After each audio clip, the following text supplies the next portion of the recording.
I was sitting in a wheelchair at the end of my own driveway, 4 days out of the hospital, watching a man in a polo shirt hammer a for sale sign into my front lawn. My son stood behind me with his hands on the grips. He leaned down near my ear, in the gentle voice people say for animals and the very old, and he said, "Mom, it's for the best." The sign went in crooked.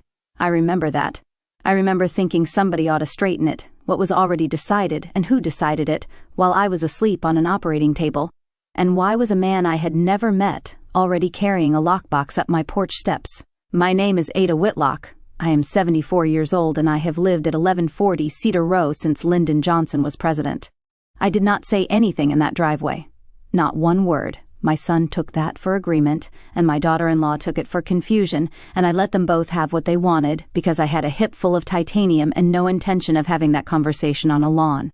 I want to be honest with you about something before we go any further. I was not brave that afternoon. I was tired, and I was frightened, and my leg hurt in a way I did not have words for. But I was not confused, not for 1 second. My son Grant is 51. He sells commercial HVAC systems, and he is very good at it, and he has spent his whole life being the kind of man who solves a problem by making a decision quickly and telling you afterward. His wife Melissa is the one who found Brookhaven. She had the brochure in the hospital room before I was properly awake. Assisted living, memory care wing available, a room that faced the garden. She had already put down a deposit. She told me that part like it was a gift. I asked her what the deposit was. $11,000. I asked her whose account it came out of, and Melissa smiled at me and said we could go over all of that when I was feeling stronger. Here is what happened over the next 19 days, and I am going to tell it plainly, because the plainness is the part that still gets me. They packed my kitchen on a Tuesday. Melissa's sister came to help. They wrapped my mother's china in newspaper and put it in a storage unit in Franklin, and nobody asked me which pieces I wanted with me. A realtor named Doug walked strangers through my bedroom on a Sunday afternoon while I sat in the den with the door shut, listening to a woman say the closet space was disappointing. Grant changed my mailing address.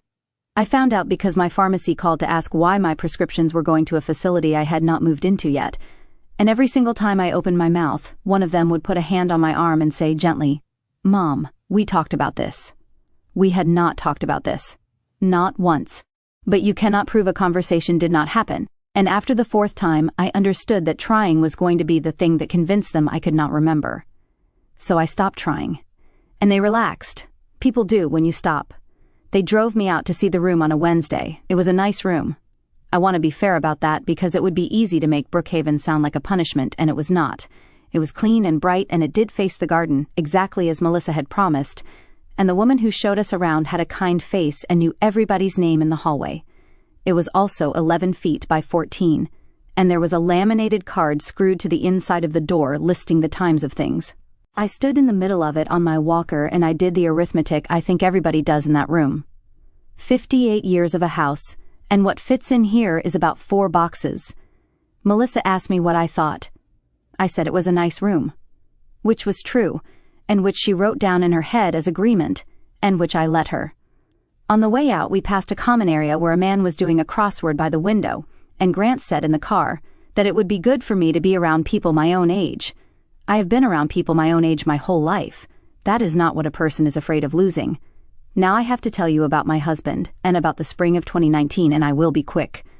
Ray was sick for 2 years and 4 months. Pancreatic, which is a word that means you count in months from the day you hear it. Grant came twice. I am not going to dress that up.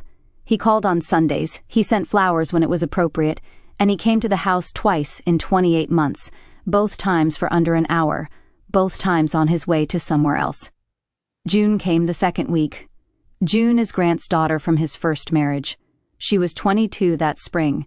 3 semesters from a nursing degree, she had worked 2 jobs to pay for herself. She moved into Ray's study in April, and she did not leave for 2 years and 4 months. She learned to run the pump. She learned to turn him without hurting him. She slept on a cot 4 feet from his bed for the last 11 weeks so I could get 4 hours at a stretch. And when he was frightened at 3 in the morning, and he was frightened often near the end, it was June's voice that talked him down, not mine. Mine had stopped working by then. She did not finish the degree. She has never once mentioned that to me. And I have thought about it every day for 7 years.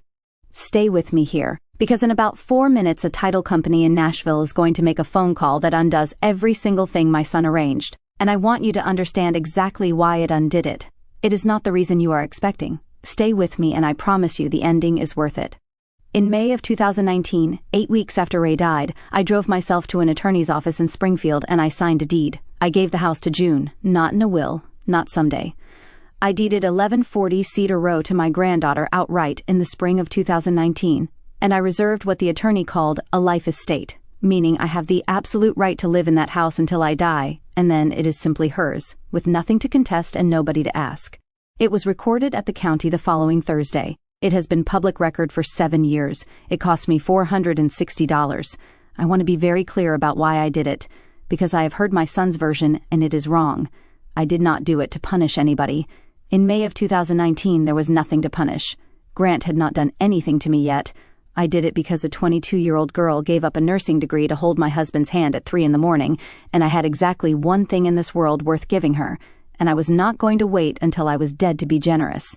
That is the whole reason. There is not a cleverer one underneath it. I told June. I told nobody else. Not because it was a secret. It was filed at the courthouse. Anyone could have walked in and read it. But because it never came up, and because it was, frankly, none of my son's business. For 7 years, nobody looked. If this has kept you with me, stay a few minutes more, because I would like you in the room for the phone call. It came on a Thursday afternoon, and I was sitting 11 feet away from my son when he answered it. An offer came in on day 19. Cash, slightly under asking. A couple relocating from Ohio. Grant was thrilled. He told me about it at the kitchen table, on the one chair they had not put in storage yet, and he said the word closing 4 times in about 90 seconds. Then the title company ran the search. That is not optional, and it is not a formality. It is the entire point of a title company, and they are very, very good at it, because their whole business is being sued if they miss something. The call came Thursday at about 2 p.m. I heard one side of it. I heard my son say right 3 times, in 3 completely different voices. I watched the color go out of his face the way water goes out of a sink, and then I heard him say, "And I will remember this until they put me in the ground." "Who is June?" he had to ask. That is the part that broke something in me, and I did not expect it to. I had been so calm for 19 days. I had watched them wrap my mother's china, and I had not cried once. But my son stood in my kitchen at 51 years old and had to ask a stranger on the telephone who June was, his own daughter. He knew the name, he could not place it fast enough in that moment under pressure to say my daughter, because she had not been in the front of his mind for years, and a title officer in Nashville had just put her there. If somebody in your family has ever had to be reminded who you are, I think you already know what that felt like from where I was sitting. Tell me about it in the comments. I read every one of them, and I would rather know I am not the only one. The sale did not happen. It could not happen. Grant did not own that house, and neither did I, not in the way that lets a person sell it. The listing came down on Friday.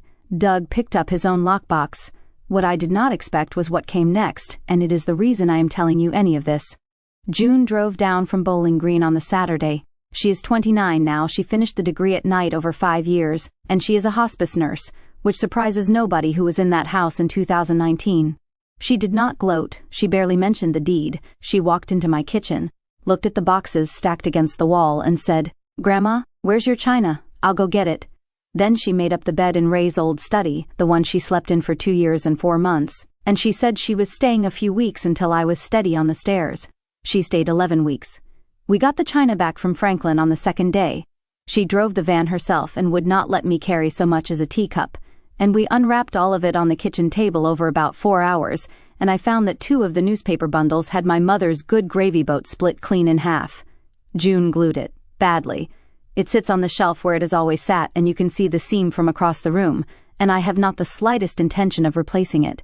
Melissa has not spoken to me since February.